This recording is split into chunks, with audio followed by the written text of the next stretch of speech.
14장. 안식일에 예수께서 한 바리새인 지도자의 집에 떡 잡수시러 들어가시니 그들이 엿보고 있더라. 주의 앞에 수종병 든 한 사람이 있는지라. 예수께서 대답하여 율법 교사들과 바리새인들에게 이르시되 안식일에 병 고쳐주는 것이 합당하냐 아니하냐.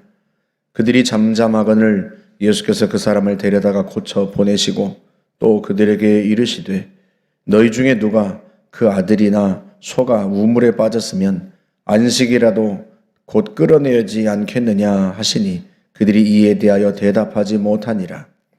청함을 받은 사람들이 높은 자리 택함을 보시고 그들에게 비유로 말씀하여 이르시되 네가 누구에게나 혼인잔치에 청함을 받았을 때에 높은 자리에 앉지 말라. 그렇지 않으면 너보다 더 높은 사람이 청함을 받은 경우에 너와 그를 청한 자가 와서 너더러 이 사람에게 자리를 내주라 하리니 그때 네가 부끄러워 끝자리로 가게 되리라.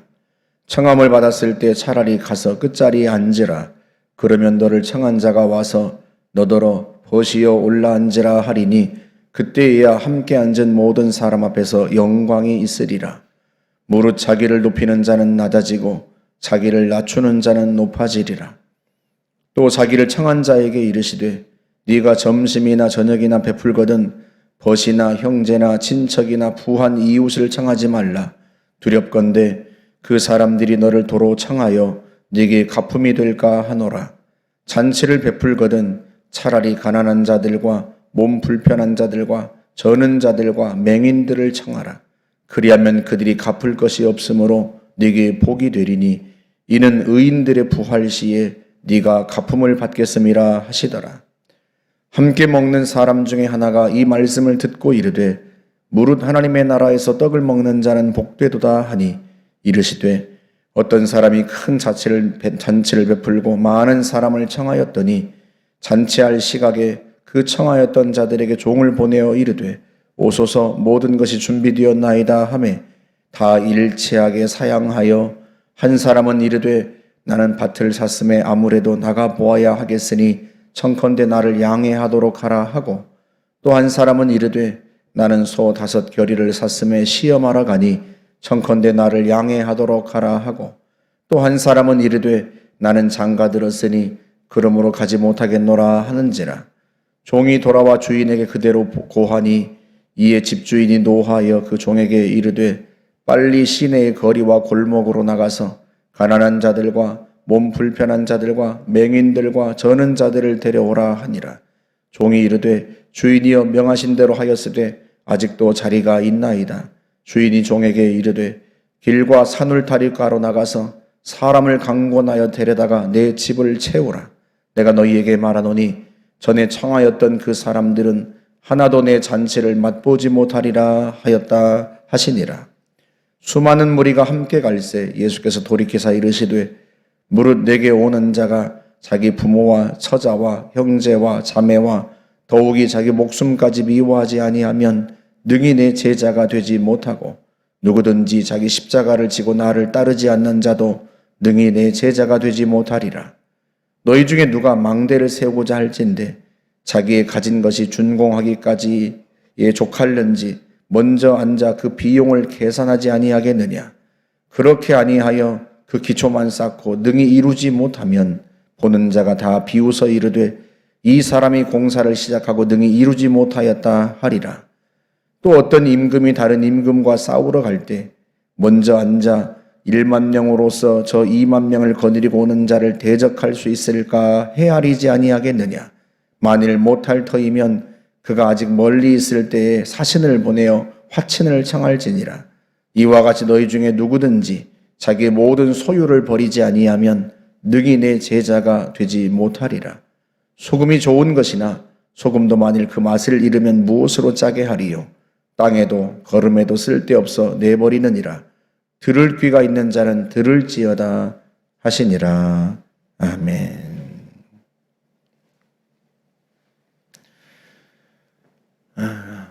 누가복음 14장의 이 배경은 한 사람이 예수님을 자기 집에 초청한 것입니다.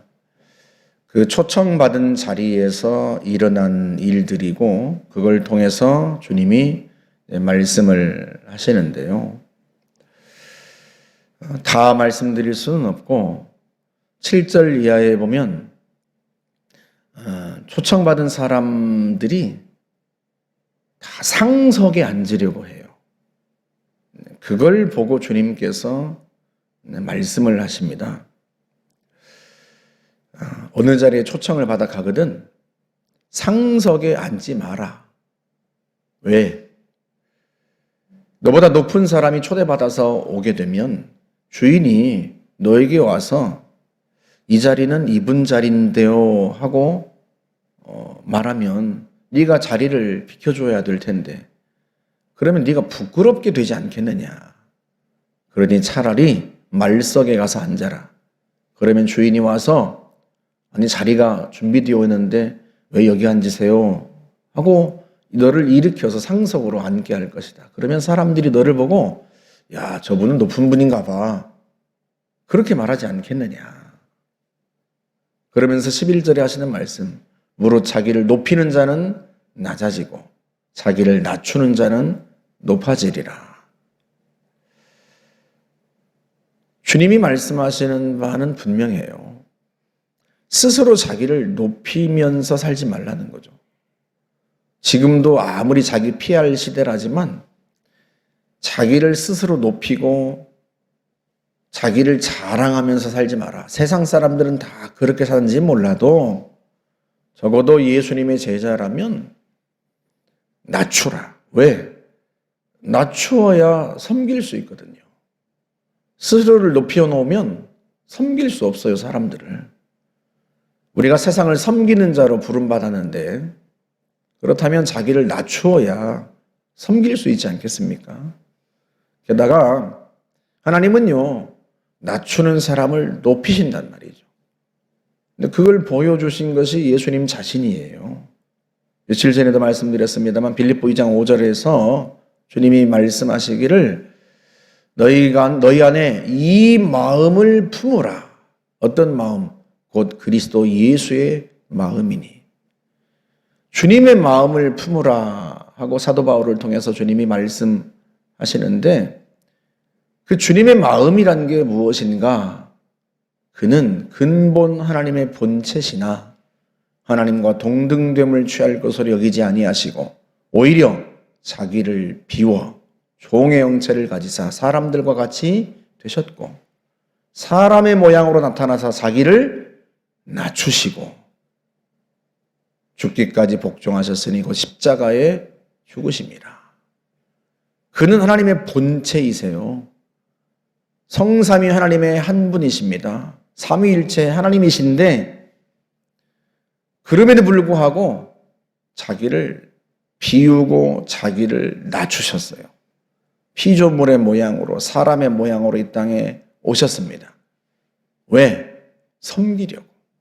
우리를 구원하시려고. 그러자 하나님이 그를 지극히 높여 모든 이름 위에 뛰어난 이름을 주셨다 하고 말씀을 합니다.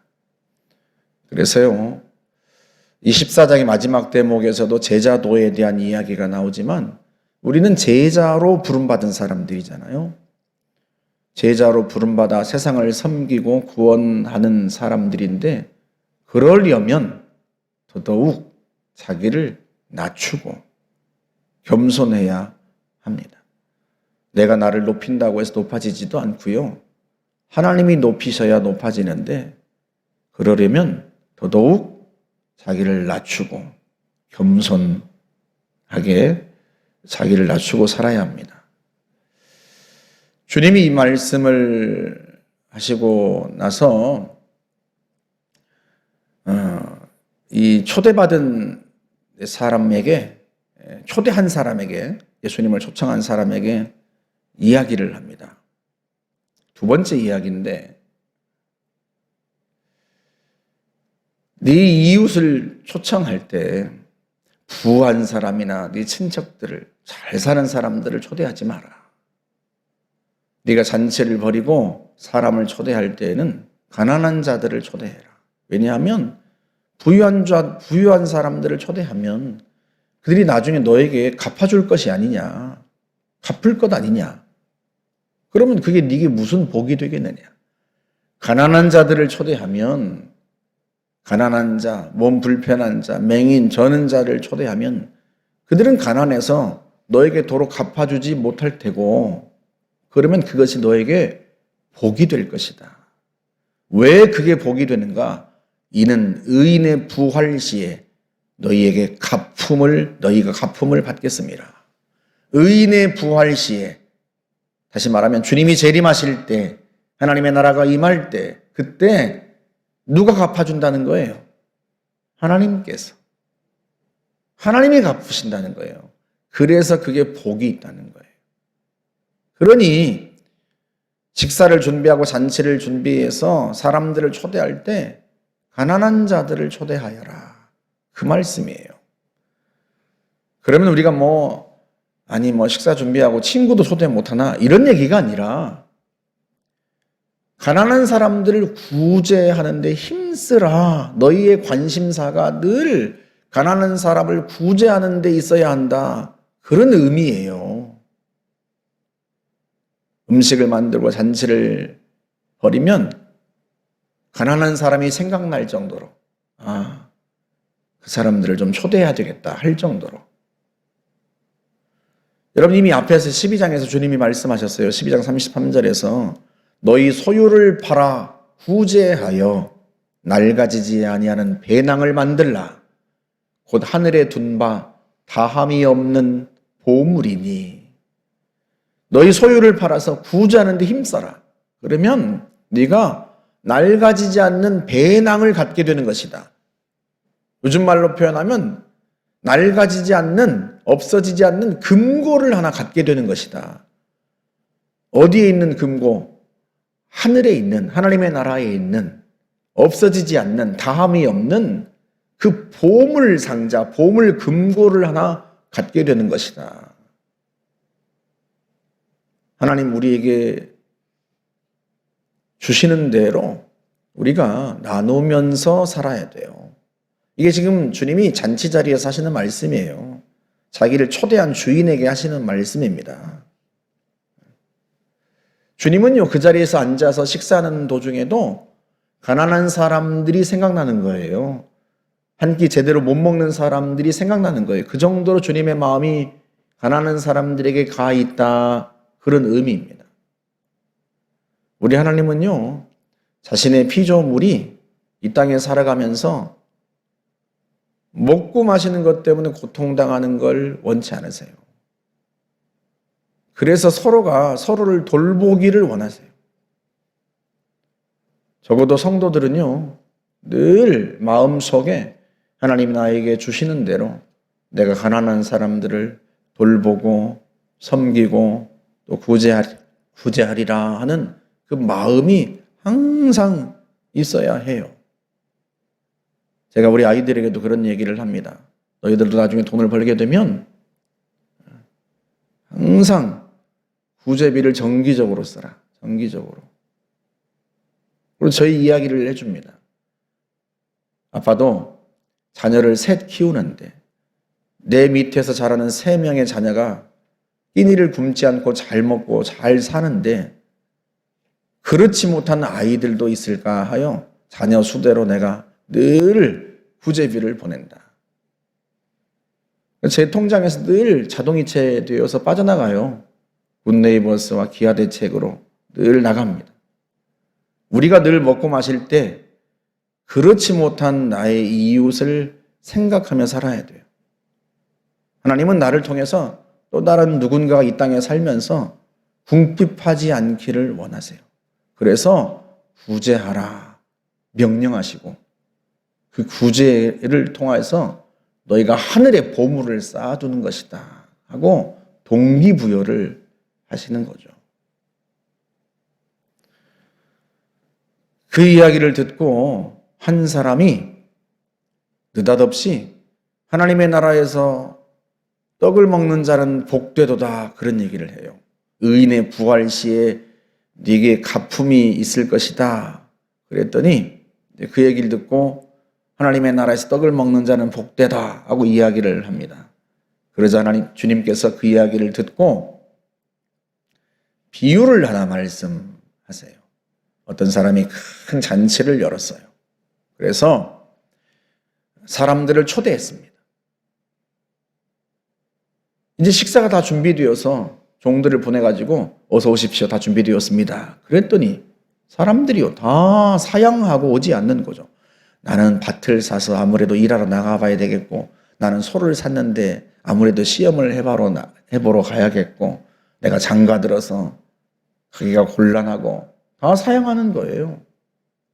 그러다 주인이 종들을 보내면서 빨리 시내 거리와 골목으로 나가서 가난한 자들과 몸 불편한 자들과 맹인들과 저는 자들을 데려오라. 종들이 그렇게 했는데도 불구하고 자리가 남아요. 그러다 주인이 종들에게 하는 말이, 가서 길과 산울타리가로 나가서 사람들을 강권하여 데려다가 내 집을 채우라.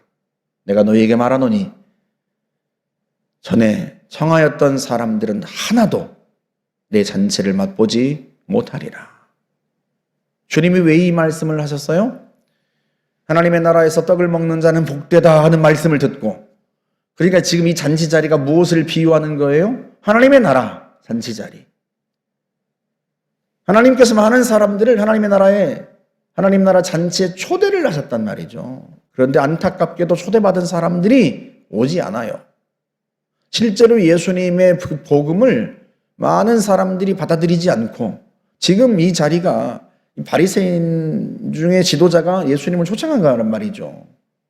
근데 정작 이들은요, 주님의 말씀을 받아들이지 않아요. 이들이 초청해가지고 예수님의 말씀을 듣고자 해서 초청한 게 아니에요. 지금도 병자를 한 명 데려다 놓고 안식일인데 예수님이 이 안식일의 이 병자를 고치나 안 고치나 예수님을 책잡으려고, 이들이요 예수님을 마음으로 받아들이고 영접하는 게 아니에요. 주님은 그게 안타까우신 거예요. 말로 하나님 나라에서 떡을 먹는 자는 복되도다 말을 하면 무슨 의미가 있어요? 정작 자신들은 하나님 나라의 초대에 응하지 않고 있는데, 반면에 하나님 나라에 초대받을 법하지 않은 사람들이 예수님을 영접하고 있어요. 창녀, 세리와 죄인들, 가난한 자들, 몸 불편한 자들, 맹인들, 저는 자들, 이 바리새인들이 보기에 하나님의 나라에 초대받을 것 같지 않은 사람들, 그런 사람들을 주인이 다 데려다가 채우고 있는 거예요. 그러면서 전에 내가 초대했던 사람들은 한 사람도 내 잔치를 맛보지 못하리라. 이게 누구의 지금 마음이에요? 하나님의 마음이에요. 여러분, 실제로 15장 1절도 어떻게 시작해요? 많은 세리와 죄인들이 예수님께 말씀을 들으러 나왔다, 그렇게 표현합니다. 세리와 죄인들은 예수님의 말씀을 들으러 나오는데, 정작 하나님의 말씀을 따라 산다고 하는 바리새인과 율법 지도자들은 주님의 말씀을 듣지 않는, 하나님 나라의 잔치에 들어가지 못하는 거죠. 이 사람들은. 주님이 지금 그 안타까운 심정을 이야기하고 계신 거예요.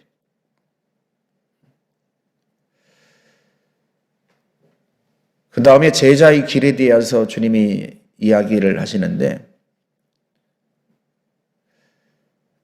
주님께서 이상한 말씀을 하시죠. 사람이 집을 지으면서 계산해보고 집도 안 짓는 사람이 어디 있겠느냐. 어느 임금이 적과 싸우면서 내가 이길 수 있을지 없을지 계산도 안 해보고 무턱대고 전쟁에 나가는 임금이 세상에 어디 있겠느냐. 다 계산해보고 이길 것 같으면 전쟁하러 나가고, 그럴 수 없을 것 같으면 얼른 화친하자고 하고, 이게 사람들이 하는 일이에요. 계산해보는 거 늘 하잖아요. 내가 집을 다 지을 만큼 이 비용이 충분한가? 내가 적과 싸울 때 이길 수 있을까? 다 계산해 본단 말이에요. 주님이 말씀하시는 거예요. 너희가 나를 따르는 제자라고 하는데 자기 십자가를 지고 따라야 할 거다. 그때 계산해봐라 한번. 내가 끝까지 주님을 따를 수 있을지 없을지 한번 계산해봐라. 너희 잘하는 거 있지 않느냐? 계산해봐라. 그리고 따르라. 그러니까 그중에 수많은 사람들이 예수님을 따르면서 사실은요, 자기들에게 이익이 되겠다고 생각하고 따르고 있는 거예요. 그러나 예수님의 생각은 다른 거죠. 자기 십자가를 지고 따라야 할 것이고 자기 목숨을 내놓고 따라야 할 것이다. 너희 계산 다시 해봐라. 그렇게 말씀하십니다. 우리도 예수를 믿으면서 분명하게 계산하고 따라야죠. 주님을 믿어야죠. 내가 예수를 믿고 얻고자 하는 것이 이 세상의 부귀 영화라면 잘못 따르고 있는 거죠. 내가 예수를 믿고 주님을 따라 순종하며 주의 말씀에 순종하고 주님을 영접하고 주님을 따라가는 것이 단순히 이 세상의 부귀 영화가 아니라 주님이 나를 사랑하신 그 은총에 대하여 너무 감사해서 비록 이 세상에서 내가 부귀 영화를 누리지 못한다 해도 주님이 나에게 갚아주지 않으신다 해도 그거 개의치 않고 나를 위해 목숨 버리신 주님을 나 역시도 이미도 주님이 치르신 그 대가에 비하면 아무것도 아니지만 내가 나를 버려 주님을 따르리라. 그런 사람들만, 그렇게 제대로 계산된 사람들만 끝까지 주님을 따를 수 있습니다. 저와 여러분들이 항상 주의 말씀에 순종하고 주의 말씀을 받아들이고 참된 제자로 살아가는 그런 제자 되시기를 주님의 이름으로 축복합니다. 함께 기도하겠습니다. 좋으신 하나님 감사합니다. 언제나 우리가 주의 말씀을 듣고 순종하여 따릅니다.